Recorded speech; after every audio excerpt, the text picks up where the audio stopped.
సెలీబీ అనేది టర్కీకి చెందినటువంటి ఒక కంపెనీ.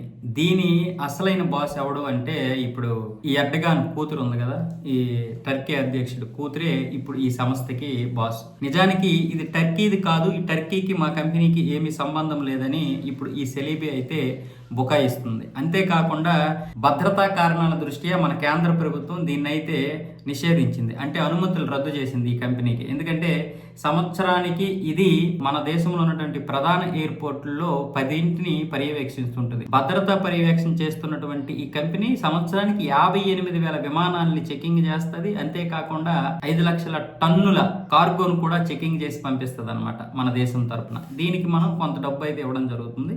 ఇలా ఇప్పుడు ఈ దీని మీదే ఓన్లీ ఎయిర్పోర్ట్ల మీదే ఇది 3,800 మంది ఉద్యోగాలు అయితే పనిచేస్తున్నారు ఈ కంపెనీ తరఫున. మొత్తం భారతదేశంలో ఈ కంపెనీ తరఫున 10,000 మంది ఉద్యోగాలు పనిచేస్తే అందులో రకరకాలు అయితే ఉన్నాయి. కేవలం ఈ విమాన భద్రత ఏదైతే ఉన్నాయో ఎయిర్పోర్ట్ భద్రత విషయంలో మాత్రమే 3,800 మంది పనిచేస్తున్నారు. అంతా బాగానే ఉంది. దీనికి ఎర్డగాన్ కూతురు బాస్. అయితే ఇంత చేసిన తర్వాత ఇప్పుడు పాకిస్తాన్ మనం ఏదైతే ఉందో భారత్ పాకిస్తాన్ మధ్య జరుగుతున్నటువంటి యుద్ధంలో ఆపరేషన్ సింధూర్ విషయంలో మనం పాకిస్తాన్ని తుక్కు చేయాల్సినటువంటి సమయంలో ఈ టర్కీ వచ్చేసి ఈ పాకిస్తాన్కి సపోర్ట్ చేయడమే కాకుండా భారత్పై విషయం చిమ్ముతోంది.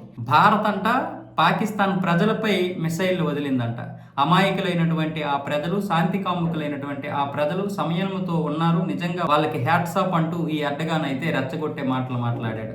అంతేకాకుండా నాకు షహబాజ్ ఫోన్ చేసి చెప్పాడు, ఏడుపు ఒక్కటే తక్కువ అన్న విధంగా మాట్లాడాడు.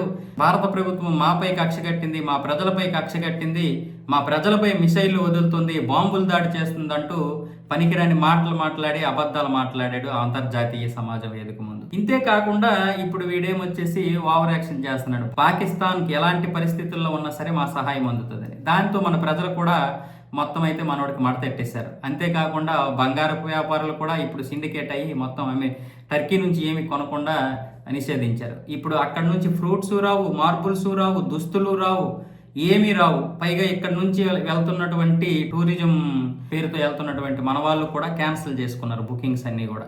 ఇప్పుడు ఇలాంటి సమయంలో ఇప్పుడు సెలీబీని కూడా మన కేంద్ర ప్రభుత్వం నిషేధించింది. ఎందుకంటే 58,000 విమానాల్ని ఇది చెకింగ్ చేస్తుందంటే ఒక్క విమానం చాలు ఏదైనా తేడా కొడితే. కాబట్టి ముందస్తు చర్యల రూపంలో దీన్ని అయితే నిషేధిస్తే ఇప్పుడేమొచ్చేసి ఈ సెలీబీ వచ్చేసి హైకోర్టుకి వెళ్తుంది. ఢిల్లీ హైకోర్టులో పిటిషన్ దాఖలు చేసింది.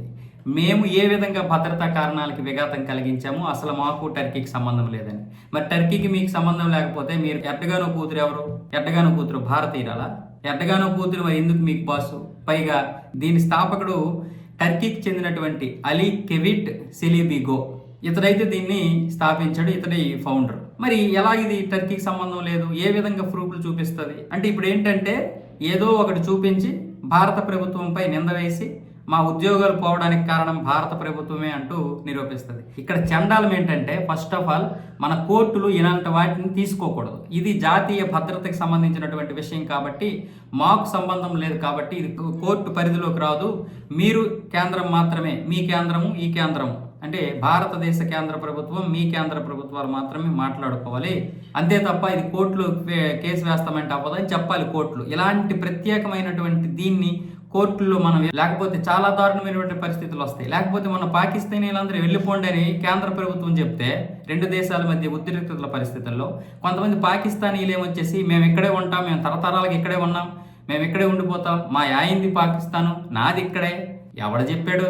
వాళ్ళ ఆయింది పాకిస్తాన్ అంట, ఈవిడదేమి ఇక్కడంట, వీళ్ళందరూ ఉండిపోవాలంట. సుప్రీంకోర్టు వాళ్ళని ఉంచేసింది. సుప్రీంకోర్టు వాళ్ళని ఉంచేయడమే కాకుండా మీరు కశ్మీర్ యొక్క ఇదే ఉంది కదా, జమ్మూ కాశ్మీర్లో ఉన్నటువంటి హైకోర్టులో పిటిషన్ దాఖలు చేయండి. ఎవరైనా మీకు ఎదురు తిరిగినా, ఎవరైనా మీ మాట వినకపోతే మళ్ళీ మాకు చెప్పండి, అక్కడ మీకు న్యాయవాదులను కూడా కేటాయిస్తామంటే అంత ఉదారత భావత ఎందుకు? అంత ఉదార భావం. వాళ్ళు వచ్చి ఇక్కడ బాంబులు వేసి ఇక్కడ మనల్ని రక్తపాతం సృష్టిస్తుంటే ఇంకా ఉదార భావం చూపిస్తారు. అందుకే ఈ దేశ పరిస్థితి ఇలా ఉంది, ప్రతి దాంట్లో కోర్టులు జోక్యం చేసుకోవడం వల్ల.